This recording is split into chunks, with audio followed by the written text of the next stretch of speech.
and welcome to Own It. Self-awareness leads to self-development to self-mastery. It's your life, own it. My name is Marisa Bludon. I am so excited to be here with you. It's the top of the week.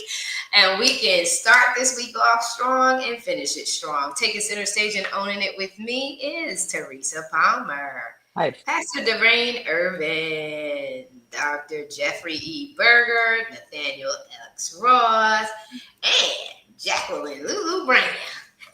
Hey, did I get everybody? Got to make sure we're all in here. How's everybody doing? Good. Fabulous. Oh my God. I thought I saw Sabine. Oh, wait a minute. Where is she? No, she's not in here. She was here, but I don't know how she got off, but that's all right. If she comes back in, we'll just bring her on in. So listen, how is everybody's weekend? How's everybody doing? Wonderful. Good. Doing great. Absolutely blessed. Yes. So listen, we're at the end of March. We've been talking about leadership of self, telling our stories to inspire others and to influence others. And so I just want to touch base and say, how are you guys doing? So we're talking about this in the perspective of the idea of it and how effective it is. But how are we personally applying the things that we've talked about this month? How are we personally applying it? And listen, we got a full house, so let's just pay attention to our time and be considerate. But we're going to talk. We're going to start, of course. Teresa, you're up first. How do we apply this? So my biggest thing is I can't tell someone else to do something if I'm not doing it myself. And oftentimes when I speak, it's echoing back to me as accountability. Marisa, are you doing this? And how well are you doing it? So Teresa, talk about how the things that we spoke about this month and we've shared with our audience, how do you apply them to yourself and the results that you get? Welcome, everyone. Thank you for joining us, those live and listening to the replay.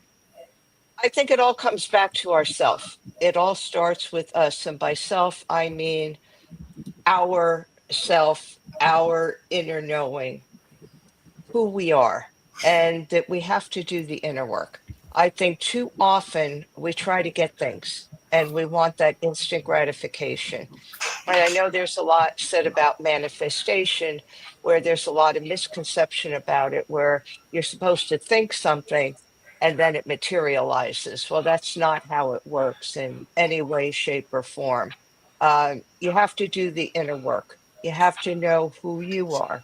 You have to know what triggers you.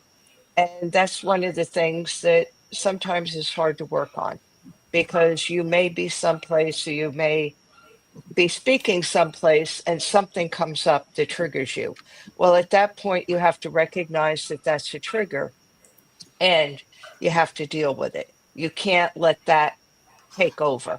It's kind of the same thing with personal opinions. Somebody may be talking about something on a podcast, or you may be a guest on something, and you have a very different outlook, perhaps, or other people have a different outlook.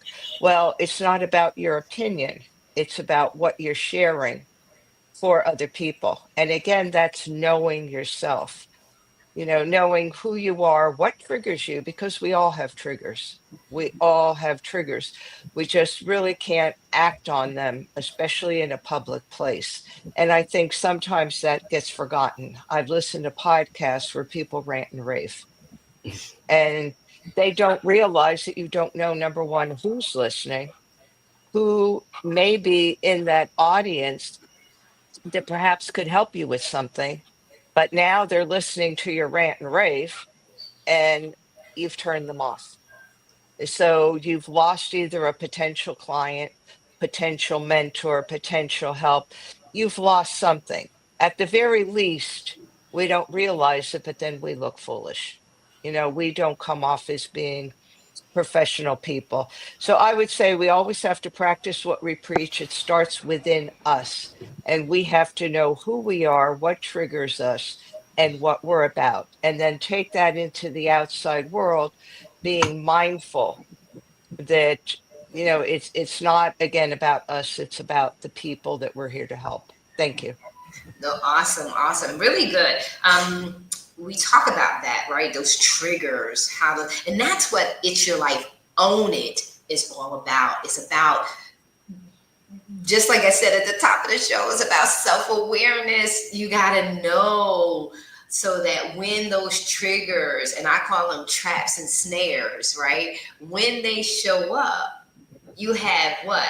Done the self-development enough so that you operate in self-mastery. And mastery means not perfection.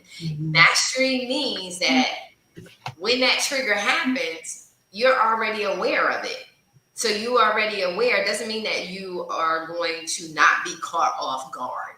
Does not mean that. That's where the mastery comes in, right? That it happens, you weren't expecting it, but you know how to come back, right? You had to bounce back. And I talk about a speech that I was delivering during the Toastmasters event where it was so personal to me. It was my first conference that I was doing, and it was so important to me, to the point where I almost felt like when I was speaking about it, that I didn't feel authentic. And a lot of that came from me having, trying to use cue cards to make sure I remember everything instead of operating in my natural flow.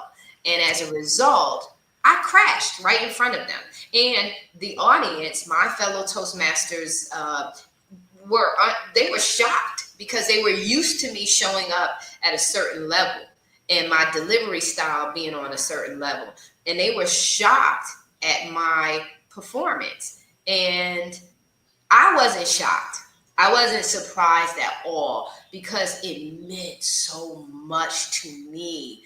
And I just wanted, and in the midst, I was within conflict with myself.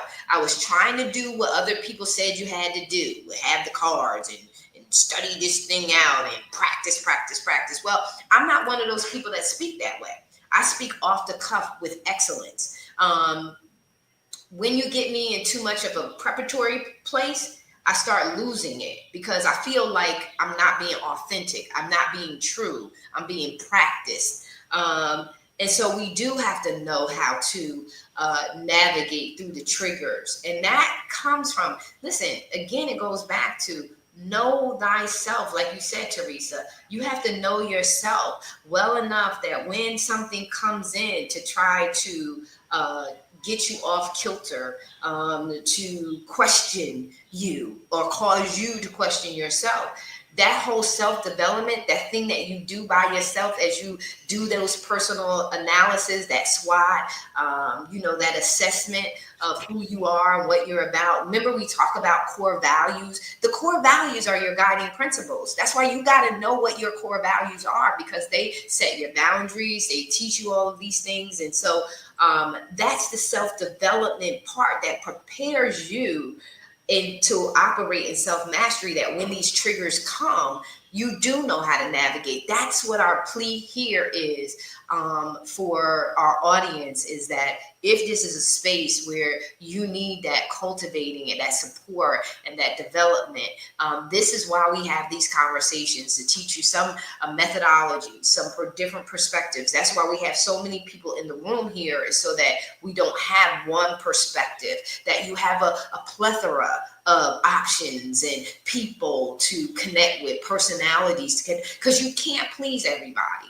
Everybody is not for everybody. One person may hear me and say, oh my God, I really love her. Or they may say, oh my God, I cannot hear her voice again, right? So it's just the reality.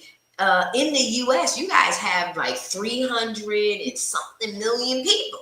So it's all good. If somebody don't like you, then there's somebody else. There's somebody else. There's someone else to connect with. Because what happens when we try to govern from a place of what is everybody going to be okay with, we dull down and we lessen our natural impact. and the real people that we are, the real clients or the real folks that we're trying to connect with, we won't get connected with those people because we'll be drawing in the people that we're showing up. And so, Teresa, you make such a great point. I'm going to navigate over to Pastor Durain. Pastor Durain, I know you're chiming. How do we use these things ourselves? The very thing that we talk to other people about in regards to storytelling, influencing, and making impact. How do we use those for ourselves? Good morning, everyone. It is certainly a privilege to be here. I agree with Teresa in some aspects. You have to know yourself. Not only do you have to know yourself, you have to be confident in who you are. It's okay if they don't like you. Like you said, it's okay if they don't want to hear your voice again. I remember I had surgery and on my throat, and I literally sounded like Mickey Mouse. And of course, my teachers didn't tell me then, but I had another surgery that corrected it. And they said, I could not stand to hear your voice. And I was like, oh my. And they were like, every time you would start talking, I would cringe. It was sort of like the chalk, putting your fingernails on the chalk. Well, I didn't know that's how I sounded. And unfortunately, I had no control over it. But I knew I sounded like a cartoon character. But I had to own that thing. That's all I had to deal with. And I still had to be the lead. And I had to be comfortable and confident that it wasn't how I sounded. It was the message that I was trying to get across. And that's where we have to, when we are self-aware and we're doing that self-development, we are confident in who we are. I stand on the word of God. So I know I am confident in every word that he says in his word. I own it. And I declare that is who I am. And like we say, I own it and I walk it out. Yes. But I try to encourage other people to do the same thing. I have a couple of people that I'm mentoring and they'll say something negative. I say, oh no, we speak positivity. We're not letting those negative words come out. We are not affirming what other people say, because it's not the names that people call you. It's what you choose to respond to. If you respond to that negatively, then you own it. It becomes a part of you. It's like that seed you put in the ground. And then somebody else comes and calls you something negative and they water, and next thing you know, you got a harvest of negativity. That devil is a liar. Yes. And I choose to have a harvest of positivity. So when the snares and traps come, I remind myself who I am. I know I have triggers, but I remind myself I can do all things through Christ who strengthens me. And I look at it for what it is. I say, and I talk to myself. I don't know if some of you, but talk to yourself. I talk to myself, and I call myself Diva. Yes, I do. I go, look, Diva, you already know that's a trap. How many times you going to jump in there? So I tell myself, okay, when the enemy throw a trap, I'm going back to my baseball skills. And he expected me to throw a fast pitch. I'm going to throw a curveball, or I'm going to throw a slow ball, because he's not expecting that. So I'm not going to respond in the way that he wants me to. And I literally talk myself through it. But when you have that self-development and self-awareness, and you know who you are and you know whose you are, then you can rely on whatever your faith base is. That's what you stand on. If you say you believe it, then stand on it and walk in it. Own it. Thank you, ma'am. Awesome. And that's it. It doesn't matter what your belief systems, and just like you, I'm crazy for the Lord. But I always encourage people to be true. Own what it is that you believe in. That's why those core values, I'm going to keep driving at home. Those core values, that SWOT analysis, that those personal assessments of yourself. Don't overdo it. Be a little kind to yourself. We know personally, when we sit by ourselves, we know the things that we're doing, and we know the things that we are not doing. And sometimes we know when we're being too tough on ourselves. Love yourself. I want to talk about the importance of when you speak from a place of confidence, but also from a place of confidence and happiness and fulfillment. When you're confident and you're happy, you don't have that. It lessens that venom or that bitterness that shows up when you're confident and you're not happy. Sometimes you're bitey when you're showing up. And I think that, I could use different terminology, but I think we all get it, is that you got to be happy. You got to be confident and happy. There's a combination of that just becomes the perfect formula for showing up and being gracious, kind, and compassionate towards others that may not agree with you. I believe that that's important too. And, just like you said, I talk to myself. I have no qualms with doing that. And I even answer myself because I need answers. So I even answer myself. And I have a ball doing it. So when I show up, I'm confident, but I also am happy. And when we're doing that, we come from a place of love. We're not coming from a place of attacking. We're not coming from a place of we got it all together, because I don't have it all together. Right in front of that Toastmasters, my fellow Toastmasters, I had to pull myself together. I had leaned in to one of my very good friends and I said, girl, I just want to sit down. I just want to disappear. And I was saying that to her in front of everyone. But there's something about being authentic. There's something about being true to self. There's something about being vulnerable and not being embarrassed about failure, because failure it helps us to grow. And it also too helps us to not feel ashamed when something else happens, because life is going to keep on happening. And we've got to get to a place where uncomfortable things are not so drastic or not so traumatic, where we can't bounce back, because we need bounce back. So right in front of them, I bounced back.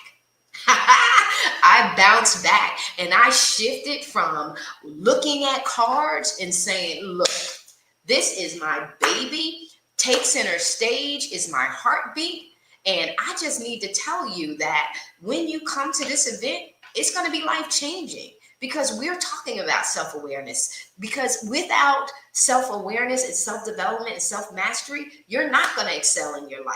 You're not going to excel in your career. You're not going to excel in your business. So this is the very thing that most people run from. Self is you run all day because you don't want to deal with what you know your reality is. But I'm going to tell you that if you would take center stage in your life, your career, and your business and own it, you will start flourishing. Who's in your boardroom? Stop letting yourself and stop letting others tell you that you're not good enough. And so I want to go on over to Thailand. All right, Nathaniel, how do you use this in your own life? Come on, talk to us. And what time is it there? It is 9:17 p.m. Okay, so that's not too shabby.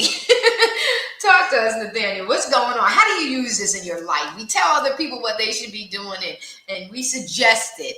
And then I want to hear, what are we doing? Are we using this? Are we using it?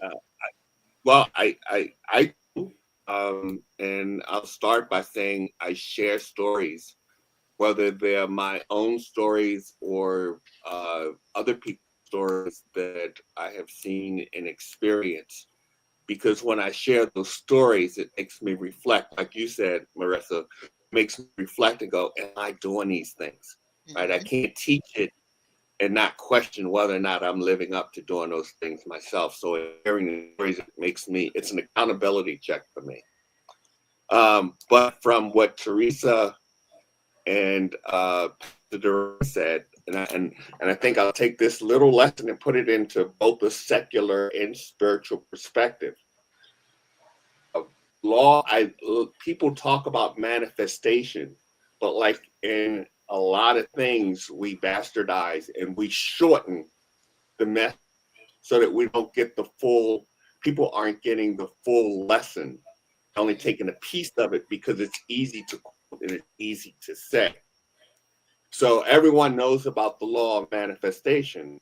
And from a spiritual perspective, Dr. Rain can wheel me in if I'm off base here, but we are made in God's own image. Mm-hmm. A lot of people get caught up on, well, what does God look like? And I think in terms of when we're talking about image, he gives the power to speak things into existence. And that power to speak things into existence is both negative and positive, because those are the two forces of the universe. And people are constantly speaking things into existence. And that law of manifestation is real clear. It's 4 steps to it. You think about something, you write about something, you speak about something, but you have to put that 4th step in places. You got to put the action behind it in order to put it into existence. And, you know, that's where I think we get a little lost with some of the people in the manifestation part of it, is what the action behind it. Because if I want to change, I can think about it, I can speak about it, I can write about it. But if I don't put the action behind it, it's never going to happen. And putting that action is what brings it about for me. That is awesome. I love it, because you're so right. Because what happens with people is they think, puff, and it magically is going to appear. And even when I do a lot of speaking, I have a lot of people say to me, Marisa, how do you do this? And I've often said, you cannot rub me like a Buddha and think this is going to transfer. You've got to do the work. And you've heard me say over and over, I love people. I love everyone that God has assigned to me. And I am praying for you all. Trust me, I am, with my whole heart and with diligence am I praying for you. But at the end of the day, you've got to do the work. And you'll hear me say, I don't like coaching. And it's not because I don't like coaching. I am results driven. I'm a list person, and I like to check stuff off. I get my resiliency, I get my energy, I get my motivation, by things getting accomplished. And so most people don't want to do the hard work. And most of the hard work starts with you. I always say the one variable that never changes, that you can never remove from your life, is you. You've got to be willing to do the work. You can think it, write it, speak it, but courage, tenacity, and audacity takes action. It takes you doing it. And we are at a very critical point. If you're listening to this, it's very, very important, because you are at a crossroads. Do I continue this? Just like he says in the Matrix, you want to take the red pill, you want to take the blue pill. Which one? Which one? Which one? Because greatness is awaiting you to arrive. And not to be afraid of it. Stop being afraid of it. Because on the other side, see, I love Maslow's hierarchy of needs, because self-actualization is liberation. It's being unapologetic. It's being unleashed to conforming. Because at the level by which you enter into self-actualization or stay in conformity is you pleasing other people and keeping it safe. Self-actualization is not being perfected. It's being free from everything else that everybody else says, and believing in who you truly were meant to be, and start living that fulfilling life. And I've studied Maslow's hierarchy of needs. So if you haven't, study and read in between the lines. He was not talking about all of this maximizing your talents, your gifts, your proficiency. It was owning who you are. And so I'm going to finish out with you, Lulu, but we're going to let Jeffrey, we're going to let Dr. Berger speak, and then Lulu, you close us out. This has been amazing. I love this. Thanks, Marisa. Yeah, this has been a great panel discussion today, and great seeds have been planted. And again, with Teresa, really hit it off about self-awareness. And once you know yourself, then that love of self really starts to foster a lot of open doors for yourself. And this is something that I learned later in life. And as I always say, better late than never. And you talk about self-development, you talk about self-mastery, and this is where we need to own it. We need to step into our own space and take control about our own purpose-driven meaning. What are we here for? What is our outcome? And what are we going to leave the world once we ourselves depart? And it's all really for the betterment of humanity is what I am driven by. What changes can I make to help people grow from where they are? And you talked about being, comfortable in your uncomfortable zone. It's really stepping beyond that comfort zone where growth really happens and it really occurs. And if you can embrace that, those reactions of uncertainty and learn from that. And one of the things that I've learned over the last several years, being in front of, these amazing leaders here, along with others, because I love to pick different stories and see how can I intertwine them into my own stories, because they help me move from a trigger component, from a react to an evaluate. And I used to be a reactor, which was not healthy. And the evaluate is, okay, so how can I take this information? It's being triggered by me or triggered to me. How can I take this and turn it around to something of value? What am I going to learn from it? What is it going to do for me? How can I move forward with it? But more so, can I help somebody else with that down the road? So, and this is all part of my own, journey with regards to my core values of love, integrity, passion, responsibility, and perseverance. So thank you. This is awesome. You talked about getting a late start. Delay is not denial. It is not denial, no matter where you are. And I know Pastor Durain talks about that a lot, about things happening for us. And so sometimes delay is just preparation. It's about alignment. It's about everything that needs to be done in the background of you showing up for that moment. And so, and I believe Pastor Durain, you talked about that too. It's like, evaluate from the positive perspective. What positive can I take out of a negative experience, right? How can I build characters? Because this is all about building character. It's about building integrity. It's about building a tough skin, because, everything is not going to work in our favor, but do we give up? No. Anything worth having is worth fighting for, right? It's worth showing up for. I love how you said evaluate. I say assess, address, and move forward. Evaluate is so good that you evaluate. That's the analytical. You're counting the cost. You're looking at the variables to see how is this whole thing working out. It's operating at another level, in another frequency, in another vibration, right? You're going up higher. And when you go up higher, you're increasing your capacity for understanding and relativity, right? You're relating in a different way. So you're showing up in a different way. We have got to come to a heightened level of consciousness, not just existing.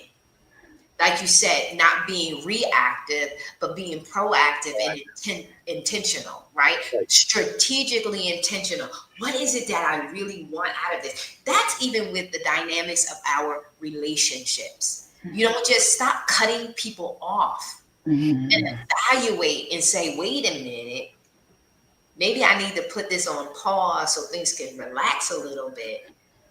But we talk about, Lulu and I, needs analysis, skills analysis, where we're assessing, like, what is the value of this relationship? Not today, but perhaps tomorrow or well into the future. Do I cut this off and then cut my blessing off long term? Or do I sit and pause? Like when we cook, we don't cook. Some things we cook straight up, right? Some things have to go through a process in order for us to get the maximized flavoring, right? So we marinate our meats. Sometimes we marinate our vegetables, right? We let them sit in a sauce for a while. So sometimes that's how we have to do with ideas. That's Mhm. sometimes we have to do with people, situations. We have to start thinking in a bigger way if we want bigger outcomes. So Lulu, we're at the top of the half hour. I don't want to keep the people any too much longer, but will you close us out? And I'm letting her close us out so just to yield back time to the people. That's all. And so love you. Lulu, close us out with your thoughts. Thank you so much. Everyone has really provoked thought and said some profound things that our listeners can actually walk away with. And so I would add that it starts by looking in the mirror first. And I know, we've all kind of touched on this, but if you think about it, sometimes we're looking in the mirror to see how we look physically. And it takes looking in the mirror to say, well, am I really being true? Because we're talking about how do you apply what you give to others to yourself. So you have to ask yourself, am I really applying it? And can I see it? Can I see it when I look at myself, when I come out of myself and look at myself from afar? Do I really see that I'm doing that?